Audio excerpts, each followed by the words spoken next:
के साथ आंदोलन करें। अपन बात रखे से पहले धन्यवाद स्थानीय आयोजन समिति का, विशेष धन्यवाद यहाँ पर जितने भी लोग जुटे हैं। मैं फिर अपनी भाषा में वापस आऊंगा क्योंकि धन्यवाद का समय है। जितने भी लोग जुटे हैं अपने काम काजों को छोड़कर यहाँ तक आए हैं, आप सभी का बहुत बहुत धन्यवाद।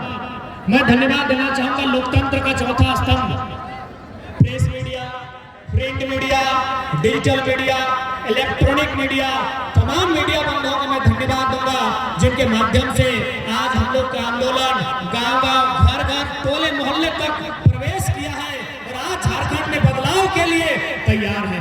बहुत बहुत धन्यवाद। जैसा कि देख पा रहे हैं दर्जनों दर्जन की संख्या में स्थानीय थाना प्रभारी पुलिस दल आए हैं, उनका भी मैं जिला प्रशासन का, स्थानीय थाना का धन्यवाद दूंगा। बहुत बहुत धन्यवाद कार्यपालिका के अभिनव जिनके माध्यम से आज इस कार्यक्रम को, जिस पर निगरानी रखी गई है, मैं स्थानीय थाना प्रभारी, जिला प्रशासन, बहुत बहुत धन्यवाद। जितने भी पुलिस के जवान आए हैं आप सभी का धन्यवाद। दोस्तों सभी जाना और बूझा कि भारत एक ऐसा देश लगा है जगह में विविधता है। विविधता यानी सब एक जैसा न है, सब में कुछ न कुछ अलग अलग परिभाषा है। सबसे निवेदन है तनी वैसी भाषा बूझे में कोई दिक्कत नहीं है, पीछू से भाषा में कोई दिक्कत नहीं है। तो सभी जाने कि भारत देश विविधता के देश है। जब भारत देश अंग्रेज से आजाद भला तो सबसे पहले 1953 में फैजल अली आयोग के गठन भला और अलग राज्य बनाए के प्रक्रिया आरंभ भला। 1956 में अधिनियम बनल और सबसे पहला राज्य जब भारत देश में बंटवारा भला तमिलनाडु से आंध्र प्रदेश के रूप में सन 1953 में।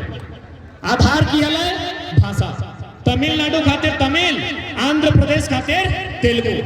यानी भारत देश के जो सबसे पहला विभाजन भला ओकर लड़ाई लगले भाषा, ओकरे आधार पर भारत देश में पहला राज्य विभाजित भई के अलग भला। धीरे धीरे समय बढ़ल 1960 में फिर से वापस महाराष्ट्र, जगर नाम कभी बॉम्बे है, गुजरात और महाराष्ट्र में विवाद भला। फिर दो स्टेट अलग भई गए, एक के नाम भई गए महाराष्ट्र, दूसरा के नाम भई गए गुजरात। कारण की है भाषा। 1966 में पुनः पंजाब और हरियाणा आपस में अलग भई गए, कारण की है भाषा। यानी कुल मिला के जितना भी राज्य अलग भला वो यह खातिर अलग भला कि हमारे राज्यवासी के उस राज्य में सम्मान मिलना चाहिए। आज चूंकि हमने भले नेता सब के राजधानी रांची लगो, चूंकि वहां विधानसभा हो तो नेतवन के राजधानी रांची लगो, लेकिन पढ़े वाला गिद्रवन के राजधानी हजारीबाग लगो। एक बात क्लियर रखो, पॉलिटिशियन हब रांची है लेकिन एजुकेशन हब हजारीबाग। और इतिहास गवाह है कि जब जब छात्र बोला है राज सिंहासन डोला है, तो क्या 24 में राज सिंहासन डोलता है? निसंदेह डोलता है। क्योंकि सबसे ज्यादा आघात जितना भी सरकार बनल, जितना सरकार बिगड़ल, सबसे ज्यादा आघात अगर कर लो ककरो हलाए तो छात्र कर। अभी हमने हजारीबाग जिला में खड़ा हुई एक लेटेस्ट बहाली है, शिक्षक बहाली सोभिन पेपर के माध्यम से पढ़ले है। जितना भी पढ़े वाला किधर हमार भाई साहब, हमार दादा साहब, हमार बहन साहब कोनी शिक्षक बहाली के बारे पढ़ले है। लगभग 3600 बहाली है, 3600 बहाली है। चलिए हम चूंकि हजारीबाग में गड़ा लिए, हजारीबाग में खड़ा ही है तो हजारीबाग की बात करिए। हजारीबाग में 143 को सीट है। अब मान के चल हजारीबाग में ब्लॉक कितना है? 16। यदि 16 के 143 से भाग दबाए तो मोटा मोटी 16 नाम 144, 16 दहा 160, यानी 9 गो। एक ब्लॉक के हिस्सा में 9 गो मास्टर के बहाली।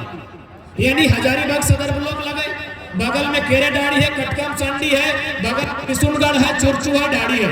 यानी प्रत्येक ब्लॉक के हिस्से में 9 गो मास्टर बनना चाहिए। मेरे साथी साहब तोहनी हजारीबाग के 16 ब्लॉक से आए हैं कि तोहर ब्लॉक में 9 गो मास्टर बन लो, तोहनी ब्लॉक में 9 गो मास्टर बन लो। बिशुनगढ़ वालन माही पटेला कि 9 गो मास्टर तोहर ब्लॉक में है। चुरचू वालन दिनेश नौगन चुरचु ब्लॉक में मास्टर बनलाय कटकम सांडी वालन ना बन एक ब्लॉक के हिस्सा में 9 गो मास्टर हल यानी तोर ब्लॉक में यदि 9 गो मास्टर ना बनलाय यानी स्पष्ट नौकरी बचाएगा वो नौकरी बड़ा दाम दे के बचाएगा।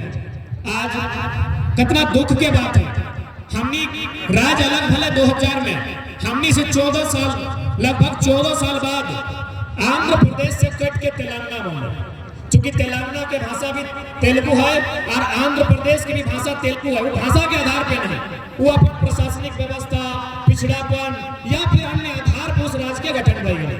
तो हनी के जानकारी होना चाहे आज तेलंगाना जो झारखंड से लगभग 14 साल बाद बनला है वो सेकेंड नंबर में जीडीपी दे रहा है। तेलंगाना राज्य जो 14 साल बाद झारखंड बनल 14 साल बाद बनला है आज सेकेंड नंबर है भारत देश के जीडीपी के मामले में। कहे न शासन में तेलंगाना के आदमी प्रशासन में तेलंगाना के आदमी अरे जहां तक तो नजर जीतो वहां तेलंगाना के आदमी है आज सेकेंड नंबर जीडीपी। आज सेकेंड नंबर जीडीपी तेलंगाना 14 साल बाद झारखंड बनल 14 साल बाद तेलंगाना राज्य का गठन भलाई आंध्र प्रदेश के हिस्सा अलग करके आज सेकेंड नंबर में दे रहा है जीडीपी। कहा कि शासन से प्रशासन तक भारतीय संविधान आर्टिकल 371D के आधार पर तेलंगाना एक विशेष राज्य है और किसी भी प्रकार के बहाली में केवल और केवल तेलंगाना राज्य के निवासी का ही अधिकार मिलता है यह स्पष्ट कर गया। लेकिन हमने किया कि परिस्थिति हो जहां तक नजर उठेबे एगो चपरासी से लेके कलेक्टर तक हर जगह बाहर के आदमी के कब्जा हो हर जगह बाहर के आदमी के कब्जा हो तो सोच सकल है कि आज ये राज्य कैसे विकास करते। हर जगह कहीं भी चल जाओ शिक्षक बहाली में चल जाओ इंजीनियर के बहाली में चल जाओ डॉक्टर के बहाली में चल जाओ अरे कंपाउंडर के बहाली में चल जाओ और क्लर्क के बहाली में चल जाओ हर जगह अगर बाहर के लोग बनता है तो अलग राज्य कहा अलग राज्य का निर्माण कहा करते हैं। यदि हम सारा वैकेंसी बाहर के बेचना है यदि सारा नौकरी बाहर के बेचना है तो अलग राज्य के निर्माण कहा। इतना बलिदान इतना संघर्ष इतना ताप इतना त्याग इतना जान देने के बाद इतना बलिदान देने के बाद इतना पुलिस के लाठी खाल बाद इतना कपार फटल बाद इतना शरीर में एक को जान छाल दे जब पुलिस के लाठी बज रहा है आखिर अलग राज कहे बन अलग राज है केंद्र बनला है कि हमनी के 12 लाख मजदूर बाहर खटे जीते क्योंकि यहाँ जैसन कि हम देखे पावे भीड़ में बगोदर ब्लॉक और विशुनगढ़ ब्लॉक के बहुत सारा अभिभावक और छात्र आए हैं तो उन्हीं के जानकारी होना चाहे पूरे भारत देश में यदि सबसे ज्यादा पलायन कहीं है तो झारखंड के बगोदर और विशुनगढ़ ब्लॉक में कि दिन खातिर एक गिरिडीह जिला एक हजारीबाग जिला कि यह दिन खातिर अलग राज्य बनले कि हमने मजदूर की संख्या बढ़ते अलग राज्य की खातिर बने। साफ शब्द में बताइए कि अलग राज्य का गठन क्यों किया गया था अधिकारी की संख्या बढ़ाने के लिए या मजदूरों की संख्या बढ़ाने के लिए अधिकारियों की संख्या बढ़ाने के लिए शिक्षकों की संख्या बढ़ाने के लिए अभियंताओं की संख्या बढ़ाने के लिए चिकित्सकों की संख्या बढ़ाने के लिए वकीलों की संख्या बढ़ाने के लिए ब्यूरोक्रेट्स की संख्या बढ़ाने के लिए अलग राज्य लिया था। लेकिन यहाँ तो उल्टा हो रहा है दिन प्रतिदिन मजदूरों की संख्या बढ़ रही है।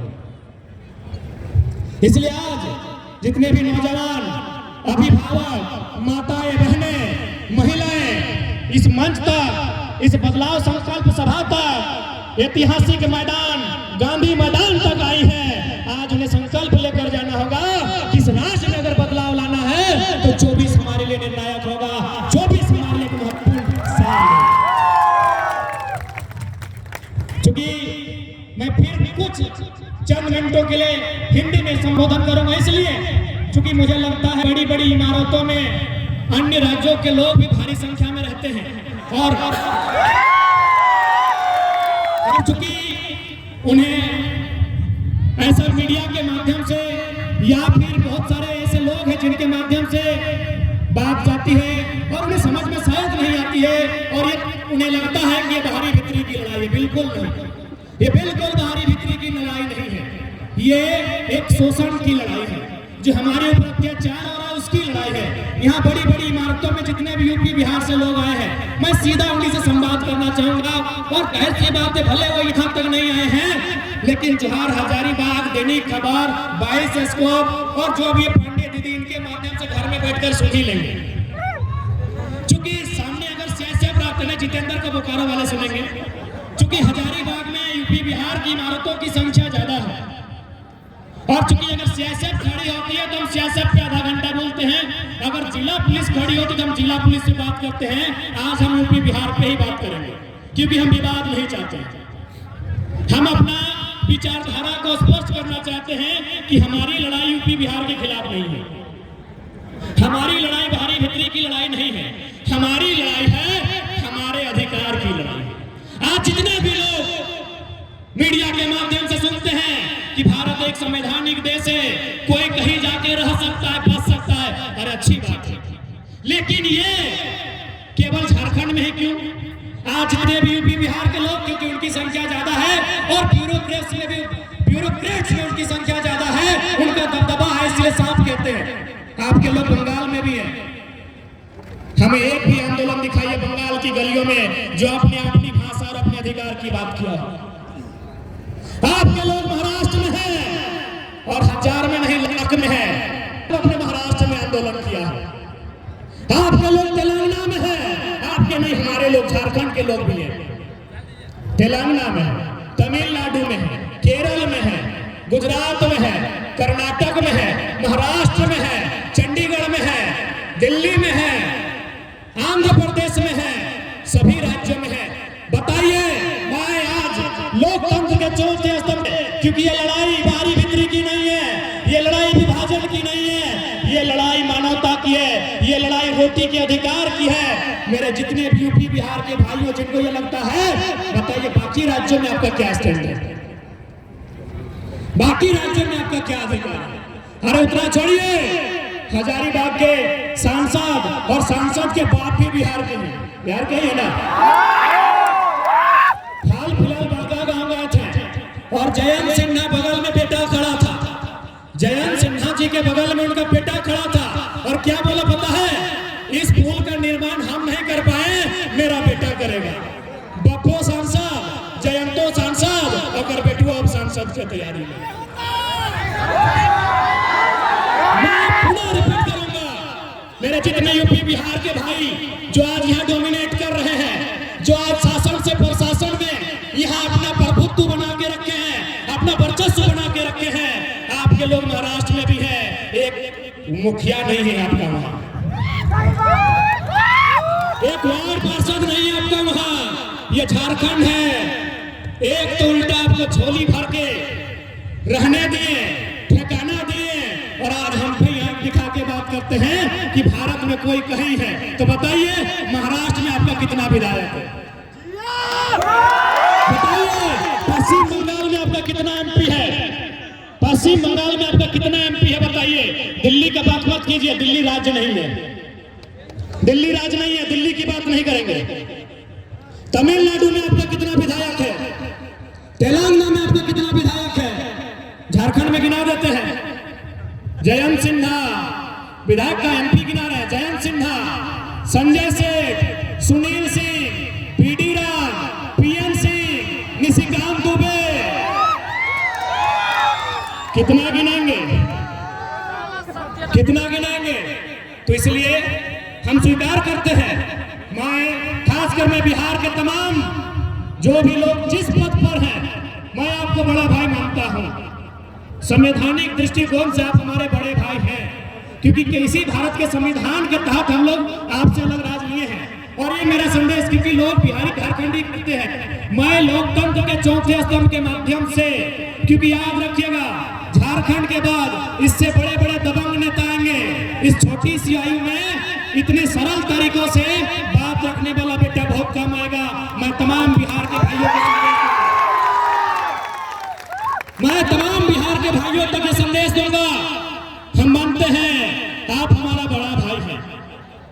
अभी गांव में शादी का सीजन है, अगर किसी भाई का विवाह होता है 5 साल बाद उसको अधिकार अलग अलग दिया जाता है, चूल्हा अलग दिया जाता है। यस या नो? हमरो भाई के बिहार भाई लोग नेता ना दे पार लियो, माफी चाहिए कि हमें घरे नहीं हलियो।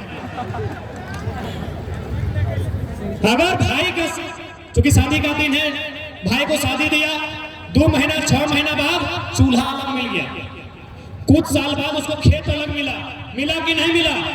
तो यदि उसको चूल्हा अलग मिला तो क्या बड़ा भाई का यह कर्तव्य बनता है कि छोटे भाई का चूल्हा में जाके अपना भोजन पकाएगा? नहीं बनता। क्या बड़ा भाई का कर्तव्य बनता है कि छोटे भाई को हिस्सा में जो खेत मिला है उसमें जबरदस्ती फसल लगाएगा? यह संदेश बिहार के भाइयों के लिए, सीधा संदेश, कोई डर भय नहीं, लॉजिकली संदेश, ये सीधा संदेश ये बिहार के भाइयों के लिए है। हाँ, हम स्वीकार करते हैं हम बिहार से ही अलग हुए हैं और हम आपको अपना बड़ा भाई और खुद को छोटा भाई मानते हैं, और आपसे हमने जमीन का टुकड़ा 46% लिया है। पहले 79,000 वर्ग किलोमीटर, बिहार का है 93,000 वर्ग किलोमीटर। उनके पास 54% है, हमारे पास 46 है। चलिए 46 ही बहुत है।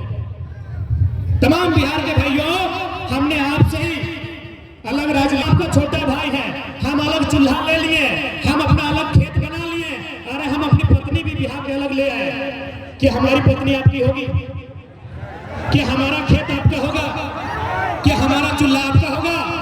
जब हमारा चूल्हा आपका नहीं, हमारी रोटी आपकी नहीं, हमारी पत्नी आपकी नहीं, हमारा खेत आपका नहीं, तो फिर ये राज्य आपका कैसे? एक लाइन में उत्तर दीजिए, एक लाइन में उत्तर दीजिए। इसीलिए भगाने की लड़ाई नहीं है मेरे बिहार के भाइयों, ये भाई भाई में लड़ाई की बात नहीं है। ये बड़ा भाई जो हमको अधिकार छोटा भाई को दिया है, हम यही चाहते हैं कि वो जवानी नहीं, वास्तव में हमको अधिकार चाहिए। जो खेत जो हमारा 46% है, बिहार से जो हमें खेत मिला है 79,000 वर्ग किलोमीटर का हमारा खेत है। झारखंड में जो खेत बनते हैं, हमें 79,000 वर्ग किलोमीटर में खेत मिला है।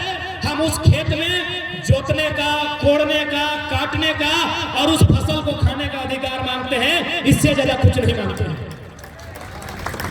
इसीलिए भ्रम मत फैलाएं, इसीलिए किसी भी प्रकार का कोई भ्रम नहीं फैलाएं कि हम बारी बिक्री कर रहे हैं। आप आए हैं, बड़ा भाई को जिस प्रकार एक छोटा भाई अधिकार देता है, यदि मान के चलिए हमारी लुगाई छोटे भाई की पत्नी अगर अपने मायके से ऐसा पिठा लेके आई तो बड़ा भाई को जरूर 2-4 को देती है। तो ठीक उसी प्रकार हमारे यहाँ कंपनी है, आपको 25% की बात कर रहे हैं, जिसको लेना है लीजिए।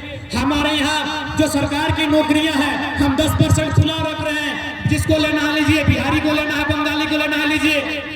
हम यहाँ जो प्रशासनिक, जिसमें हमारे प्रशासन पुलिस के बड़े अधिकारी बनते हैं, जेपीएससी, हम वहाँ भी कह रहे हैं 75% हो, वहाँ भी 25% खुला रख रहे हैं। अरे बड़ा भाई को दे रहे हैं, नियम से देंगे ना। अब पत्नी हमारी, ससुराल हमारा, और 10 को अगर ऐसा रोटी मिला तो 5 को देंगे क्या? 5 को देंगे क्या? अरे पत्नी हमारी, ससुराल हमारा, ऐसा पिठा समझ रहे ना? हाँ, ऐसा पिठा।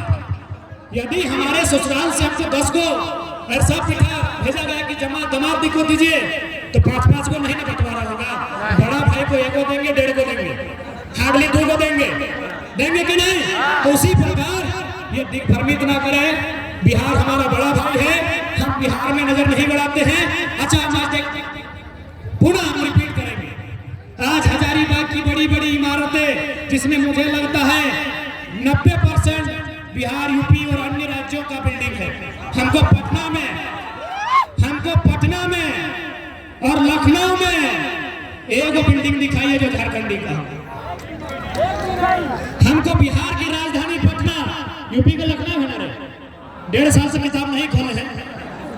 हम यूपी की राजधानी लखनऊ, बिहार की राजधानी पटना और पश्चिम बंगाल की राजधानी कलकत्ता। हम देखना चाहते हैं कि झारखंडियों का कितना बड़ा फ्लैट है, नहीं ना है? तो ये अन्याय क्यों हमारे साथ ये अन्याय क्यों मेरे भाइयों? जब हमारे लोग महाराष्ट्र में स्थापित नहीं हो पाए हैं, हमारे लोग तमिलनाडु में स्थापित नहीं हो पाए हैं, हमारे लोग पटना में, कलकत्ता में स्थापित नहीं हो पाए हैं, तो फिर बाकी लोग यहाँ स्थापित होना क्यों चाहते हैं? क्यों भाई? ये अन्याय है कि नहीं है? शासन एक इंसान के अधिकार को छीनने का अन्याय है। इसलिए आज मैं मीडिया के माध्यम से यहाँ जितने लोग जिसे देख पा रहे हैं, कई हजार की संख्या में लोग जुटे हैं, मैं उनके माध्यम से आज इस विवाद का अंत चाहता हूं। ये लड़ाई बाहरी भीतरी की नहीं है, झारखंड हमारा है और इस पर पहला अधिकार हमें मिले, यहाँ की नौकरियों में पहला अधिकार हमें मिले, यहाँ के हर सुख सुविधा में पहला अधिकार हमें मिले, बस ये इसकी लड़ाई। मैं आपको बताना चाहूंगा, तमिलनाडु मास्टर साहब नीचे बनते हैं, दादा पत्रकारिता में है, सिकंदर दा, इन लोग के पास बहुत अच्छी जानकारी होगी। तमिलनाडु में ग्रुप डी का फॉर्म नहीं भरते तमिलनाडु वाले। तमिलनाडु के जो मूल निवासी हैं ग्रुप डी का फॉर्म नहीं भरते हैं, बोलता है हम लोग को जरूरत ही नहीं है, मेरा स्टेट इतना डेवलपमेंट है। तो ठीक उसी प्रकार यदि कोई बढ़िया राजनेता यदि इस राजधानी को संभाले, यदि बढ़िया ब्यूरोक्रेट्स इन दफ्तरों को संभाले, तो झारखंड में इतनी खनिज संपदा है कि हम लोग खुद इस्तेहार देंगे कि थर्ड और फोर्थ ग्रेड में 50% बंगाल, बिहार, यूपी को दे दिया, आइए और नौकरी कीजिए। आपको जानकारी होना चाहिए मेरे साथियों, जैसा मुझे सूचना मिला है तमिलनाडु में जो रेलवे का DEF लेवल का आता है वो फॉर्म नहीं भरते हैं, क्योंकि वो स्टेट डेवलपमेंट स्टेट है, GDP देने वाला स्टेट है, वहाँ रोजगार का साधन है। तो सोच सकते हैं जब तमिलनाडु इतना डेवलपमेंट है, यदि झारखंड में अच्छी पॉलिसी बन जाए तो झारखंड स्वर्ग से वास्तव में सुंदर होगा, इस बात की पूरी गारंटी है। हम लोग खुद फोन करेंगे कि मेरा दो दोस्त इंस्टाग्राम के माध्यम से पटना में दोस्ती हुआ है, फेसबुक के माध्यम से 2-4 को बंगाली लोग से मेरा दोस्ती हो गया है, हम खुद फोन करेंगे कि मेरे राज्य में वैकेंसी आया है, तुम फॉर्म भरो, फिर भी हम कर देंगे।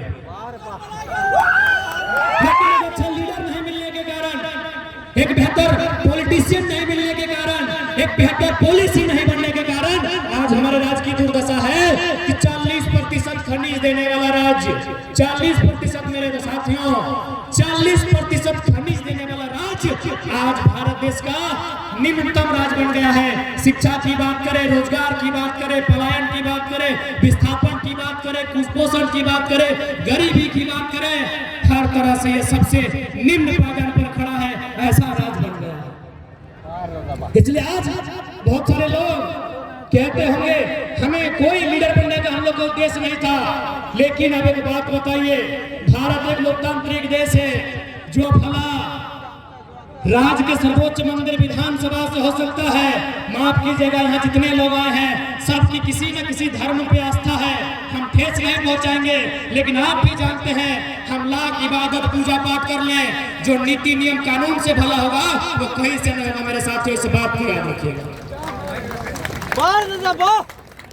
यदि किसी चमत्कार से भला होता, यदि कोई मिरेकल, कोई चमत्कार होता, तो यकीन मानिए योगी आदित्यनाथ राजनीति में नहीं आते, वो बहुत बड़े संत थे, चमत्कार कर लेते। याद रखिए मेरे साथियों, यूपी के माननीय मुख्यमंत्री श्रीमान योगी आदित्यनाथ एक संत हैं, वे राजनीति में नहीं आते, क्योंकि चमत्कार जैसा आधुनिक युग में शायद ही कुछ होता है। 1% हो सकता है क्योंकि हमारी आयु कम है, हम उतनी बड़ी व्यवस्था पर सवाल खड़ा नहीं करेंगे, लेकिन इतना मानिए चमत्कार जैसा अगर कुछ होता विशेष तो माननीय योगीनाथ राजनीति में कदम नहीं रखते। मेरे साथियों इस बात को कान खोल कर याद रखिए, क्योंकि भारत एक लोकतांत्रिक देश है, यहाँ अगर कुछ भी उद्धार होगा नियम से होगा, कानून से होगा, विज्ञान के चमत्कार से होगा, आसमानी चमत्कार से कुछ नहीं होगा। मेरे साथियों इसलिए हमें पॉलिटिक्स के लिए सोचना होगा, क्योंकि हम पॉलिटिक्स नहीं सोचते हैं, इसीलिए तो जयंत सिन्हा बोलता है बप्पा बोलता हम बनो बेटो बनो। क्या गलत सोचता है, क्या गलत सोचता है? माननीय जयंत सिन्हा यदि सोच रहे हैं कि अपने बाद अपना बेटवा को सांसद बनाएंगे तो कौन गलत ना सोचो, ए मर्दे वो कुछ गलत ना सोचो, क्योंकि झारखंड के आदमी विधायक सांसद बनक सोचबे नहीं करो। आप 2-4 को लड़का अले हो बोलो अगली चेहरा चमको, अरे तोर बीच के लोगो एकनी के परदेशियन के एमपी स्वीकार कर ले, लेकिन झारखंड के आदमी ले तो हम विरोध करे लगे हैं। हमनी के आदमी की सोच लो न सांझे एक पोवा मिल लेते, खड़वा मिल जाता है, बस इतनी तो दुनिया है। देख दुनिया विधानसभा तक भेज, दुनिया लोकसभा तक भेज, तो पता चलता वास्तव में दुनिया कितना बड़ा। जो लोग बारी बिक्री की बात करते हैं, अरे गनीमत है ये झारखंड है। आज तक बताइए हमने कितने कलेक्टर को, कितने सुप्रिंटेंडेंट को, कितने मजिस्ट्रेट को ये कहा है कि आपका राज नहीं है, आप हमारी भाषा संस्कृति को नहीं जानते हैं, आप वापस चले जाइए। क्या हमने किसी को कहा है? नहीं कहा है। महाराष्ट्र में एक मामूली ऑटो ड्राइवर आंख में आंख डाल के एसपी को बोला था, do you know Marathi? If you don't know get lost. एक मामूली टेम्पो ड्राइवर महाराष्ट्र में सुप्रिंटेंडेंट ऑफ पुलिस, जिला के पुलिस के मालिक एसपी से आंख मिला के कहता है कि यदि आप मराठी जानते हैं तो ठीक है, नहीं तो यहां क्या कर रहे हैं, घर निकलिए। ये झारखंड है, ये झारखंड है। इसीलिए तो पूजा सिंघल 25 करोड़, छवि रंजन, वीरेंद्र राम, अभी बहुत सारा लिस्ट बाकी है, अभी बहुत सारा लिस्ट बाकी है मेरे साथियों। ये झारखंड है जो आप यहाँ अरबों का घोटाला करते हैं, फिर भी लोग चुपचाप आपको सह लेते हैं। गनीमत है ये महाराष्ट्र नहीं तो ये छवि रंजन की छवि खराब कर देते अब तक लोग। आज झारखंड के सबसे प्राचीन जिला से सेनेट ठोक के बोल रहे हैं कि जिस दिन झारखंड के लोगों का कैरेक्टर मराठी और तमिलनाडु के तर्ज पर होगा ना, अच्छे डीसी छवि रंजन की छवि खराब कर देंगे। ये तो डरे सहमे लोग कि थोड़ा डरने लगे हैं, ये डर जाते हैं। एक मामूली थाना प्रभारी को देख के पसीना आ जाता है। गनीमत कीजिए, जिस दिन ये लोग फिर से खड़ा हो जाएंगे, और इन्हें खड़ा होना चाहिए, क्योंकि इन्हें भी नहीं पता ये इनके पूर्वज क्या करते थे। जब बैटल ऑफ प्लासी बंगाल में, बैटल ऑफ बक्सर बिहार में 1757, 1764, जब अंग्रेजों ने बिहार में जाकर बैटल ऑफ बक्सर के माध्यम से, बंगाल में जाकर बैटल ऑफ प्लासी के माध्यम से अंग्रेजों ने भारत के लोगों को उठा के पटक दिया था, उसी टाइम हम लोग ढाल विद्रोह, चुहाड़ विद्रोह करके अंग्रेजों को एक नंबर करवा दिए थे। इस बात को याद रखिएगा। समस्या ये है कि हम लोग अपने इतिहास को जानना नहीं चाहते हैं, अपने पूर्वजों के बलिदान को जानना नहीं चाहते हैं। ये हजारीबाग की धरती, आंदोलन की धरती है। यही सबसे पहले सन 1925-27 के आसपास एक नारा लगा था, दिल्ली चलो। सबसे पहले नारा हजारीबाग में लगा है, याद कीजिएगा मेरे साथियों। शायद वो 1925 था, मान के चलते ये 2023 आ गया है, 100 साल का समय आया है। आज फिर से हजारीबाग की माटी में नारा लग रहा है दिल्ली चलो का, लेकिन इस बार दिल्ली हम लोग भीड़ लेके नहीं जाएंगे, इस भीड़ में से एक एमपी चुनकर भेजेंगे। इस बात को देख लीजिए। बहुत सारे लोग बोलेंगे कि इन लोग झारखंड के मुद्दा को लेकर पॉलिटिक्स किया है, दिल्ली में क्या करेगा? ना, दिल्ली में हम वही करेंगे जो चाइना से युद्ध हारने के बाद उस समय के प्रधानमंत्री पंडित जवाहरलाल नेहरू की आंख से आंख डालकर राज्यसभा सांसद राष्ट्रकवि रामधारी सिंह दिनकर ने कविता कही थी कि रोक ले युधिष्ठिर को यहाँ जाने दे।